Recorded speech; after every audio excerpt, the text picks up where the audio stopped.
Welcome to the channel and welcome to today's run through of all the latest Manchester United news and transfer updates, keeping you right up to date with everything. I'm Jamie. Before we get into it, smash a like on the video, subscribe to the channel if you are new, and let's jump straight into it. So let's kick off with all the latest regarding, let's start off with Bryan Mbeumo. That's where we've been starting the last few days and weeks and what feels like months. So the latest on Bryan Mbeumo is that there is no update on Bryan Mbeumo, no noise, no news, no nothing. The situation has just gone complete radio silence. Nothing, absolutely nothing going on regarding that situation. So you tell me what you think regarding that. I have no idea what's going on with this deal. I don't know why. Nothing's happened, no update, no bid, no nothing. So that is all the latest regarding Bryan Mbeumo. Absolutely zil poir. But Manchester United have made a sign or announced a signing today. Not exactly a surprising one, but Diego Leon has now been officially announced and signed. And for those that want the confirmation, he's pictured in a Man United shirt. So there we go, holding up the shirt. That's been announced and all done and dusted.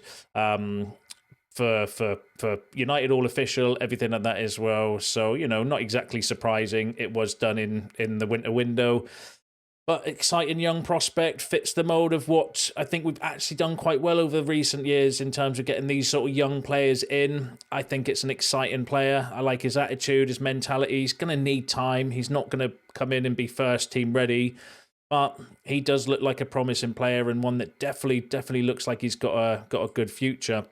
The player himself posted the following on his Instagram page, saying, "First of all, I want to thank God for giving me the opportunity to defend such a great badge as Manchester United. I promise to give my best every day in training, on the pitch and off it. Thank you to the club for the trust and to my family for always being by my side. I hope to bring a lot of joy to all the Manchester United fans and everyone who supports me on this journey. One more goal achieved from Paraguay to the world. Let's go Red Devils." So I think I like this signing. This is exactly the sort of signing that I like United going out and getting. Go and get some of the best young talents around, plucked from little unknown places around the world that have the potential to go on and be future first team players. And let's hope that Diego Leon can develop into something special for United, because I think that would be you know, and recently we have got a good track record of that. Look at Eden Heaven, for example. I think he's a fantastic player. What was it, £1.5 million? So hopefully he can progress, but we need to give him time, need to let him bed in. Although going off of his comments the other day, he doesn't think he's going to need time. But yeah, he doesn't speak the language and stuff. By all accounts, Lenny Yoro's taking him under his wing and is showing him around, and I like that as well. But yeah, give us your thoughts, give us your feelings on Diego Leon in the comments. Now, one of the other players that we're actually probably largely linked with outside of Mbeumo, although I just brought you the updates there, the radio silence, is John Victor. So let's go through the latest there. So Manchester United are eyeing John Victor. The price is around £6.7 million. That came from South American reports. More South American reports of 3 separate news outlets have said that Manchester United are working on signing John Victor. United are willing to pay around £10 million to close an agreement with Botafogo, and then also more South American reports saying that Manchester United are the club that are in contact with John Victor's entourage the most. United goalkeeper coach George Vittel has made contact with people at Botafogo to get information. So this deal, according to reports from South America, and some of them do have large following, like that outlet there's got like 6.5 million followers. So I'm going to assume that they're fairly decent based on that. All suggesting that maybe Manchester United are in contact with John Victor's entourage and maybe even close to looking to you know, make a deal or, you know, potentially make an offer. So this is one that we need to pay attention to, I think, because there's no smoke without fire. I'd want to wait for a bit more credibility, though, because we've seen South American journalists and reports before and spouting a load of waffle, but, you know, so some of these do seem pretty genuine. So this is one to pay attention to. Cheap goalkeeper, looks good as well. Looks like a quality goalkeeper. I was watching some more, you know, clips and stuff last night. Does look pretty good. To come in to compete with Onana and to replace Bayinda, and someone that's not exactly going to break the bank either as well, I think would be a good bit of business as well. So give me your thoughts in the comments. There's no smoke without fire. Keeping my eye on it for you. We'll have to wait and see how it progresses. but looks like an interesting option. And then if you can sell Bayinda, then, you know, he's not going to break the bank to come in either. And I do think he could be somebody that could take over from Onana as well. I think he looks pretty good. But give us your thoughts and feelings on Victor in the comments, because I will be interested to hear what you think regarding the situation. But yeah, one I'm paying attention to and looking, you know, looking plausible at the moment. But I would want to see a bit more credibility before getting too giddy regarding the situation. Now, Manchester United have been linked with Mohamed Kudus. So Mohamed Kudus is attracting interest from Manchester United, Chelsea and Newcastle. His £85 million release clause is valid until July the 10th, but West Ham will do business for £60 million. Now, that came from The Guardian, who are not a bullshit outlet as well. So I don't quite know how I feel around that. I think it's either agent talk, potentially, maybe drumming up a move or drumming up interest in Kudus to try and get a move or a deal moving for his client. Could be West Ham putting it out there to say that they want to, you know, do some business so that they can sell him to get some money in. Could be United putting it out there as a way to get Brentford back to the table, or to do something with the Mbeumo deal to say, well, we can go on and move to an alternative for £60 million as a way to, you know, keep the asking price or low for Mbeumo. Who knows? I get the feeling it's a bit of clickbait, linking United with Kudus to either try and get views, or not necessarily views, because the Guardian are a good outlet, but to try and get interest maybe from other clubs, like to try and get more money from Chelsea, or to try and get more money from Newcastle, or putting their client's name around so that they can get some interest from elsewhere. But because I could only see us going for Kudus if we don't go and get Mbeumo done personally. But again, who knows whether that's going to happen, because, you know, the updates today were fantastic regarding it. But we'll have to wait and see. It feels like I'd want to see more credibility, or I'd want to see more news coming out rather than one report in The Guardian, even though they're a decent source, linking us with Kudus to make an opinion on it. It just feels like a little bit suspect is what I would say. But give us your thoughts and feelings regarding that in the comments, as I am sure that you will. Now, another name that we have been linked with, more so from, I don't think United are necessarily pursuing this deal, but we've been offered this player, and that's Nkunku. So Chelsea have informed Manchester United that it could cost £35 million to sign Christopher Nkunku. That came from John Cross in the Mirror. United have got Misfit Nkunku on their shortlist of striker targets this summer, with Chelsea braced to take a big hit on the player they signed for £52 million just 2 years ago. So John Cross in the Mirror suggesting that Chelsea would accept £35 million for Nkunku. But the reports around Nkunku are not that United are pursuing the deal, is that Chelsea have maybe pushing him towards us, maybe as a way, something to do with Garnacho potentially, or because we were looking at him or linked with him in January. But even for £35 million, it's a massive red flag for me. Like, I wouldn't go anywhere near Nkunku. His injury record is horrific. We never win when we do transfers with Chelsea. And I would, you know, I'd rather get Kudus if you're going to go for somebody else, or like, I literally think that there's better players out there than Nkunku that are less risky with his injury record, is what I think regarding that. Like, there's no way we should be entertaining this deal. I don't think with Chelsea, his injury record is horrific, and we've been down that road before, and we would learn absolutely nothing if we bought Nkunku from Chelsea, even for £35 million. I just can't see any benefit for United in this deal, in my opinion. But give us yours in the comments. I'm sure you will let me know yours on that deal. Now, one player that actually we have been, I don't say linked with, this was a report that came out in the Manchester Evening News, and effectively what they were saying was that, look, if Mbeumo doesn't go through, then what's the alternative? Who's the alternative to Bryan Mbeumo if we don't manage to get that deal done? Now, so it was more of an opinion piece. So Feyenoord's Igor Paixao, a £34 million valued winger, is being touted as a potential Mbeumo alternative. He had a standout season with 18 goals and 19 assists, including 7 goal contributions in the Champions League. So the Manchester Evening News were basically saying that they've looked at the data and the numbers, and the closest player that comes up as a comparison to Mbeumo is Paixao, and when I looked at the data and stuff as well, holy shit, he looks like a really good player. Not a player I've heard of or watched, so I don't want to claim to be a professional when it comes to this, but I've done some research. I was watching his highlights, and his highlights actually made me make sex noises because he looks like a really, really good player. Very good statistically, you know, in terms of shots, assists, all the attacking, you know, stats that you would want in an attacker: progressive carries, take-ons, touches in the attacking penalty area, good clearances, so he's a worker as well. Does predominantly, though, play on he's a right-footed left winger, effectively, but 47 appearances, 18 goals, 19 assists, predominantly playing on that left-hand side, but can offer a bit of versatility. Like, he scored some absolute bangers with his left foot as well. Like, he was hitting the ball. And I'm not joking. If you haven't seen him, go check his highlights out, and then come back and let me know what you think. I always think I had Nani vibes when I was watching him. He looks a really interesting profile of player. 25-year-old Brazilian.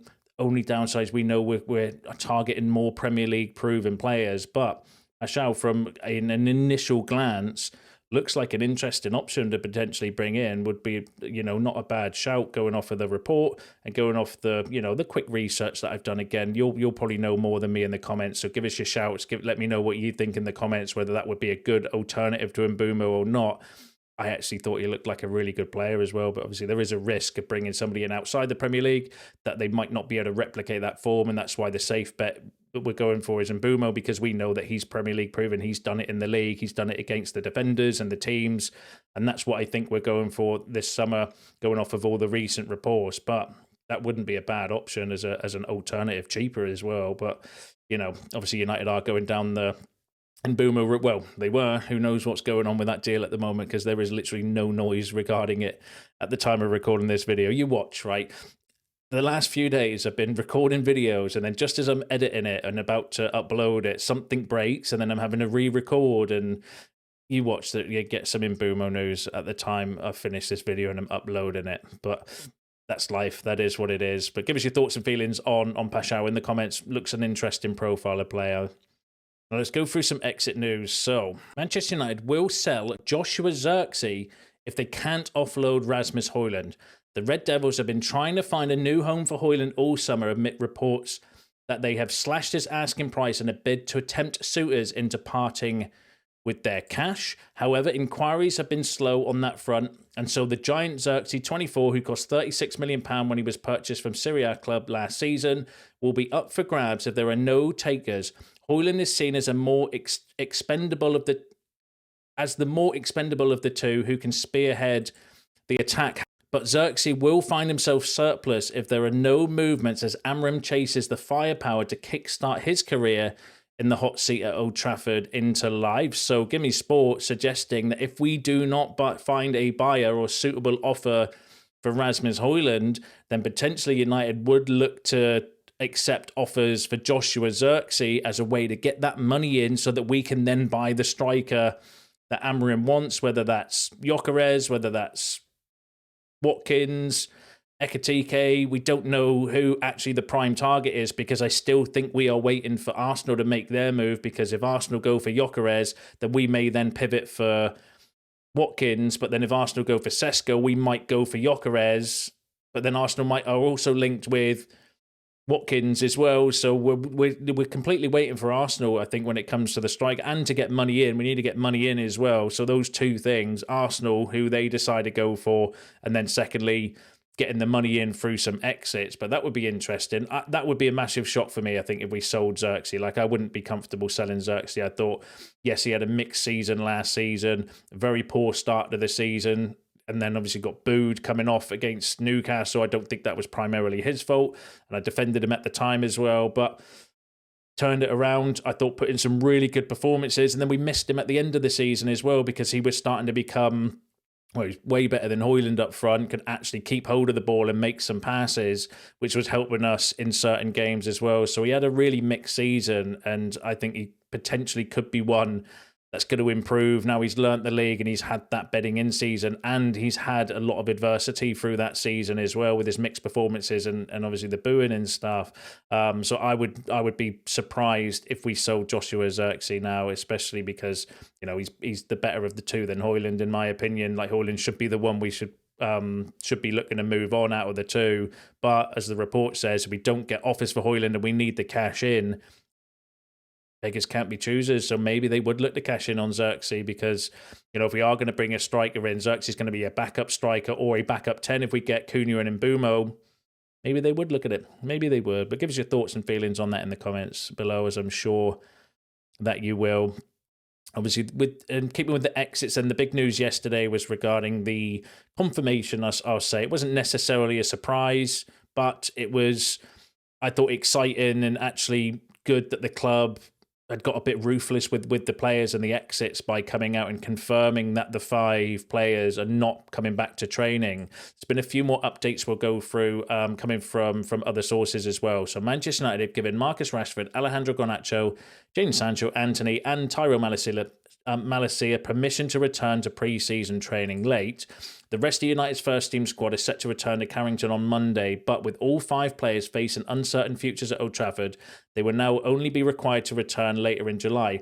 And this was the interesting part. So club sources say some have asked to leave the club, but some of the player camps deny this and say they would be more than happy to return on Monday, July the 7th. Now that came from Mark Critchley from The Athletic, very good source when it comes to United. I think anyone from The Athletic is credible. They're probably one of the best, most credible news outlets out there because they're a paid service, they're a subscription service, so they don't have to put clickbait in because they're getting money in anyway through their subscriptions, which is why I think their reporting is very, very good, because it's very, you know, it's not clickbaity or anything like that, suggesting that some of the players say that they would be happy to return. Now, that might be true because I can't imagine Malacia being a problem behind the scenes, so it might just be that. But on the flip side, you know, some of the players that we're looking to remove have either been all over social media criticising the club, come out publicly criticising the club, or done interviews on TV saying that they want to leave as well. So I don't think they have any legs to stand on by playing the victim card of United and not letting them back in training because they want to come back, because I don't think that's necessarily true for all of them.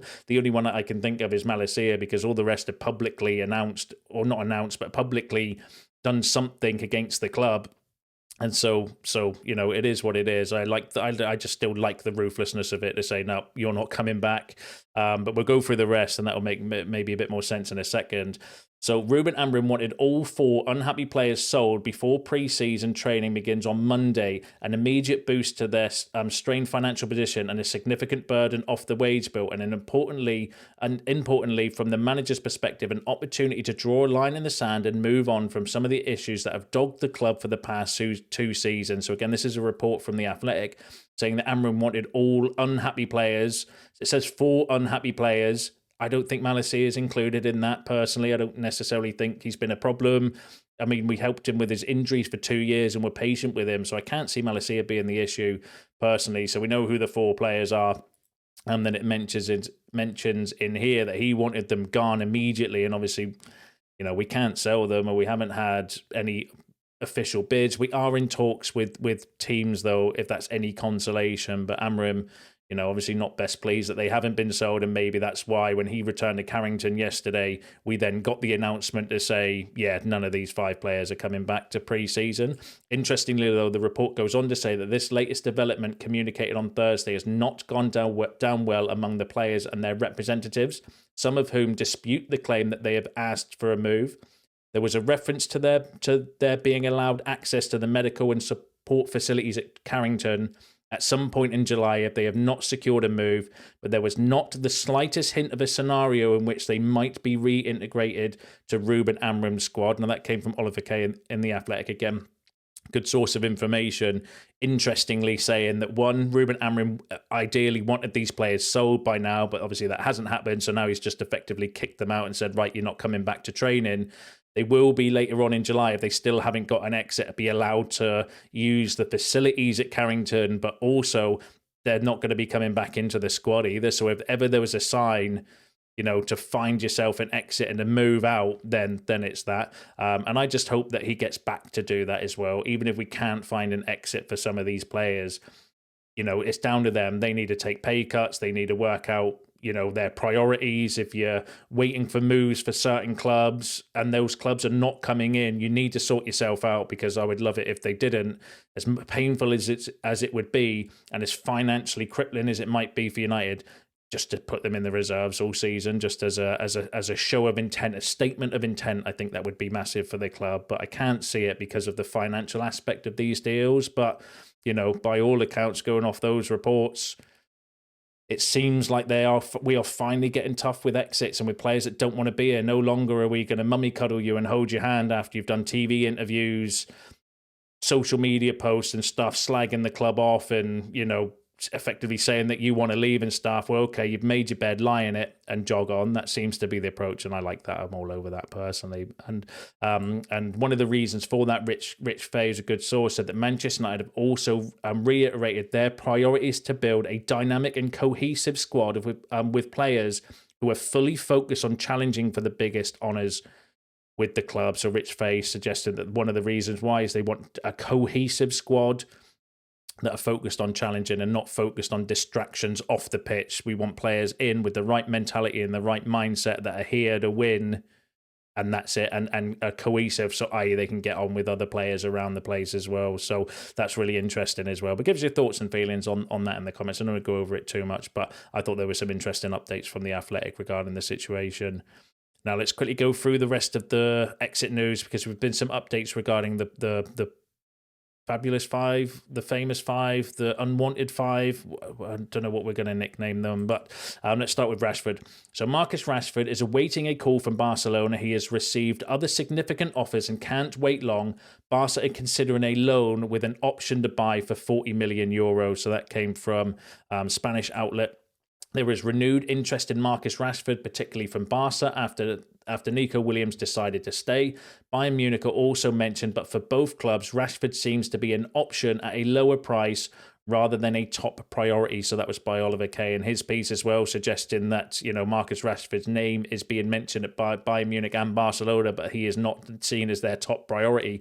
Both clubs are actually in for Nico Williams. Both clubs are actually are in or potentially looking at Luis Diaz, and then potentially Marcus Rashford underneath that as well. So he's maybe seen as, you know, option C for both Bayern Munich and Barcelona.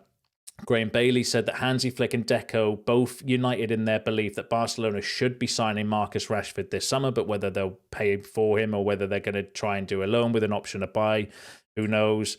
Santi, though, however, is a good source, said that Barcelona and Manchester United are expected to open talks in the coming days to discuss a possible loan with buy option for Marcus Rashford. The player is willing to make significant efforts to make the move happen. So Santi is suggesting that Barcelona might start opening talks in the coming days to discuss a loan with an option to buy or an obligation to buy to Marcus. And if it is what it is, if it's a loan with an obligation, we can still write off his wages from a PSR perspective, which is good for us as well. We won't necessarily get the cash boost, though, that we need.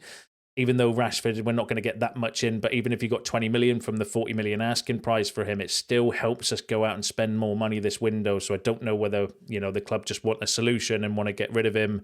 And regardless of whether it's, as long as it's an obligation to buy, maybe they would accept that. But the stance on it at the moment is that Ben Jacobs was saying, I think Manchester United are making it clear to Rashford and Garnacho right now, £40 million and not available for loan, £60 million and not €50 million Napoli bid in January. Let's see if that changes during the window. So Ben Jacobs suggesting that United have been clear to Rashford and Garnacho that no, it's not a loan, it's £40 million or nothing. And the same to Garnacho saying, no, we're not accepting less than £60 million for you as well. And I just hope they stick with their guns, whether we can or we can't, though, because I do think we've weakened our position massively by making all this public, because it's not exactly a surprise that we're looking to sell Garnacho and Rashford. It shouldn't come as a surprise to anybody at this stage, and other clubs will use that to their advantage. But whether we'll get those, but if they stick to their guns, then maybe they will. But I think that I think we'll hold firm on the valuations for as long as we can. But the later on in the transfer window, the more desperate we might get, in which case clubs can maybe bid a little bit lower, and I think that's what clubs might end up doing as well. But we'll just have to wait and see, because, you know, it's obviously different under Ineos. We don't know how they're going to deal with these situations and what's actually going to go on. But we'll bring you any updates. But it's going to be interesting to see what happens anyway. And then just finally on Marcus Rashford, so Barcelona reportedly ruled out signing Marcus Rashford as they prioritise Luis Diaz after missing out on Nico Williams. So AS, who are a good Spanish outlet, claims the chance of United player joining is slim. His desire to play for the Catalan club is described as more of a wish than a reality right now, and I read that in the Manchester Evening News. So like a good Spanish outlet suggesting that actually they're going to go for Diaz and that Barcelona might not be that interested in him as well. But then the previous reports are suggesting something might be brewing. So we'll just wait and see what happens regarding Marcus Rashford. Now, the final player is Sancho. Let's quickly go through the latest there. So Juventus agreed with Manchester United for Jadon Sancho for 25 million euros. Now they need a contract agreement with the player. And Manchester United are not closing the exchange with Douglas Luiz, but the main knot remains the 10 million contract of Jadon Sancho. So Corriere dello Sport saying that we maybe would be open for an exchange with Douglas Luiz, but the main sticking point on that deal still remains Jadon Sancho's contract and his wage demands. So we'll need to wait and see how that plays out and see, because the main thing with the Sancho situation anyway, and in fact with most of the players we're looking to sell is the wages. It's the wages that's going to be the sticking point. Like all of them, apart from maybe Malacia, I don't think's on fantastic, crazy wages. All of the other three, Antony, Rashford and Sancho anyway. Garnacho's actually not on crazy wages neither, but those three, they're going to need to take pay cuts, I think, regardless of where they go. That's the reports. But bring you any more updates if they come out. Let us know your thoughts on that in the comments. Give us your thoughts on all the other topics discussed in today's video, because that's you all up to date with the latest news and transfer updates. Smash a like on the video on your way out. Subscribe to the channel if you are new. See you in the next one.